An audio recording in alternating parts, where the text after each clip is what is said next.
Zdravo svima. Jedan podsjetnik u razmišljanju baš današnje subote o tome koliko bole izdaje kad se čovjek osjeti sam i izdan, neshvaćen, prevaren, a davo je golo srce na dlanu. Sigurna sam da svi čisti ljudi, dobrohotni, razumiju dobro o čem pričam.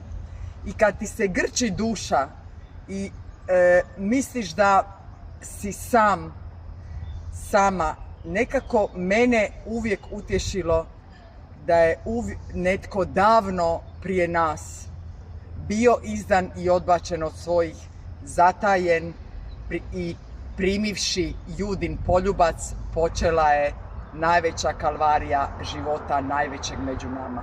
U tom smislu podsjetimo se kad nam budu te teške emocije izdaje, kako završava ostati uz istinu.